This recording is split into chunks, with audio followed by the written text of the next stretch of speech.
Cairo, good morning, good afternoon, or good evening. Whatever time of day that you hear this message, I pray that your mind, your heart, your body, and your soul are all poised to receive, to accept, and to respond to words of wisdom. Ashe. Many years ago, or maybe not that many years ago, but more than a handful, I would travel to Mexico and stay for 3, 4, 6 months at a time.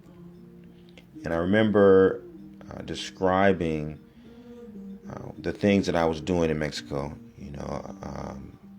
I rented a house. I was doing lectures and workshops at the local university.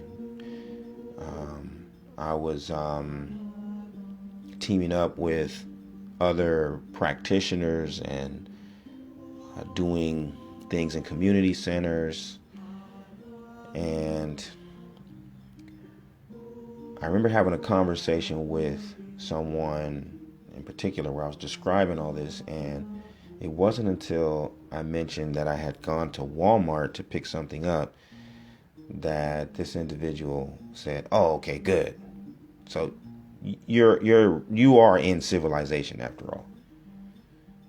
And I was really struck by that, right? Because somehow going in and out of universities and museums and community centers and teaching people and providing services for people, it didn't register as civilization for this individual. It was Walmart that indicated that, all right, I wasn't in the middle of the bush country.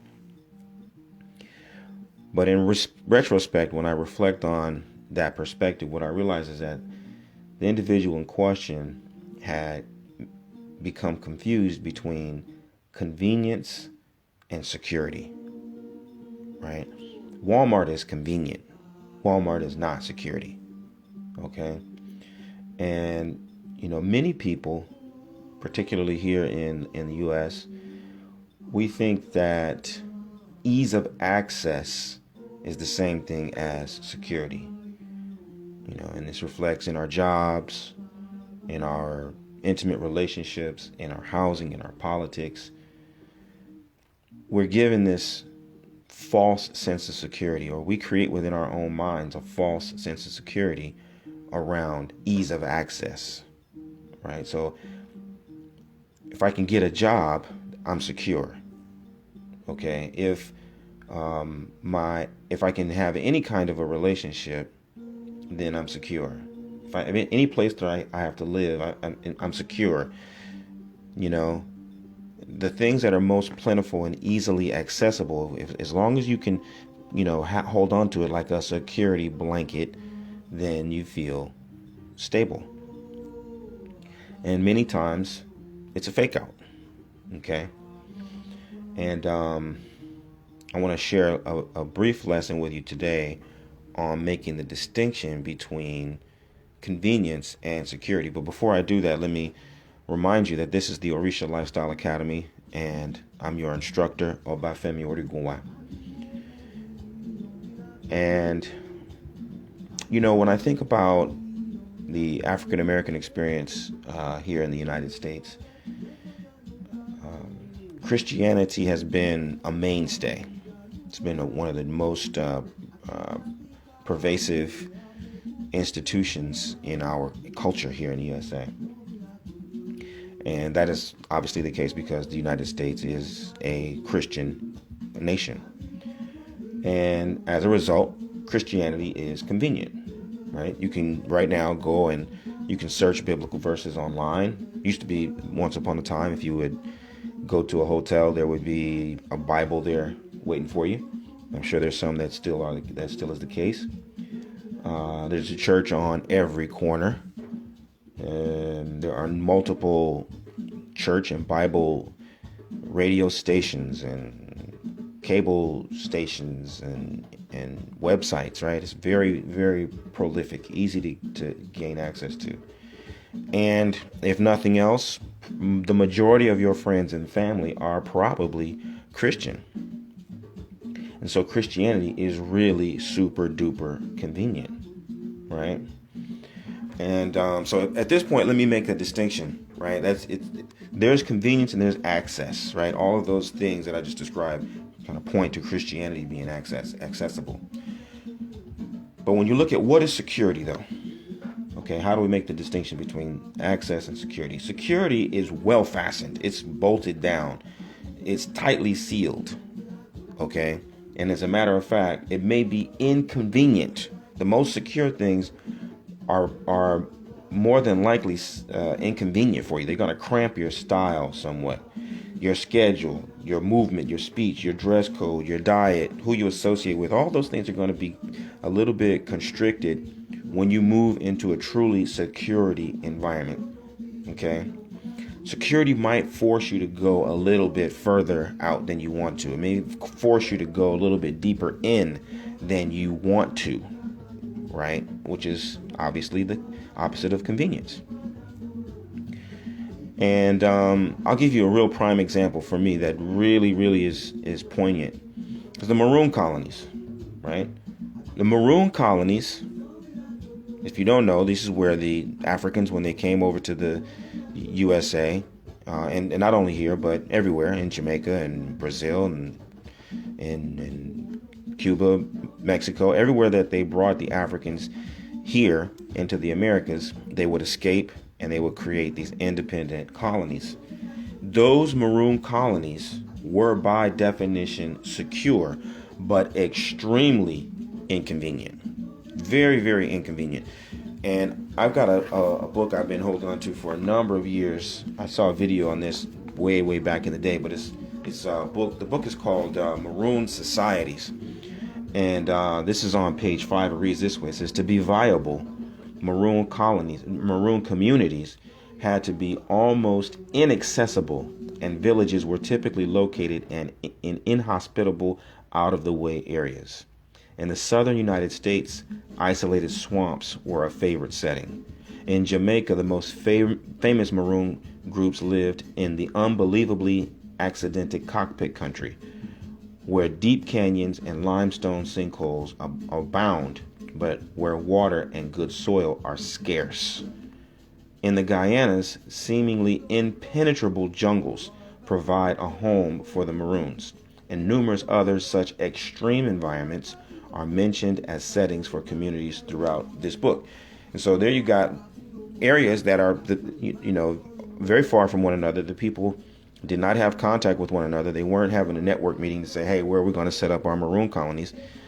They knew we are going to have to be far away from the mainstream if we're going to be secure. It has to be extremely inconvenient for people to come here. But the more inconvenient it is, the more secure we will be. So you've got to ask yourself, what's your real goal?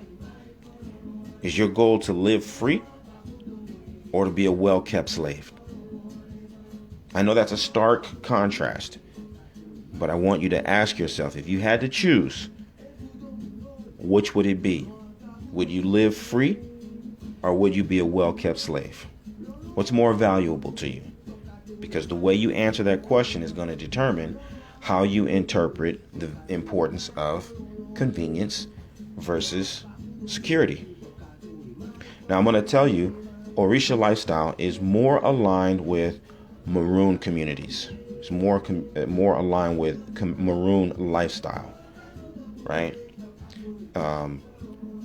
How far you've got to go to get knowledge, how far you've got to go to get training, the effort you have to exert to be able to learn and memorize the different verses in sacred text, the physical demands on your body that go into daily and weekly devotion.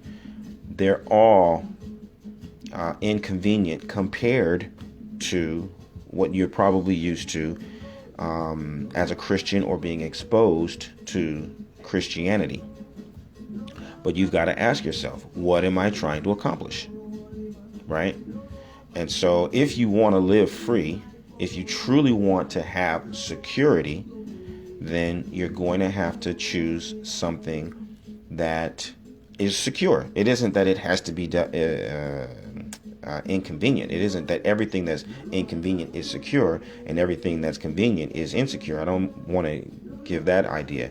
I just want to give the very, very, very definitive directive or explanation that if you want to be secure, if you want to be free, then you've got to be willing to do whatever it takes to be free and to have true security. Okay? And so in the Orisha Lifestyle Academy, there are everything is made as accessible as possible. I've lined everything up and organized it and explained it as clearly and simply as I possibly can, so that it is accessible to you, right? And it's on your, it's on your phone, so you have access to it. So it truly is convenient. But,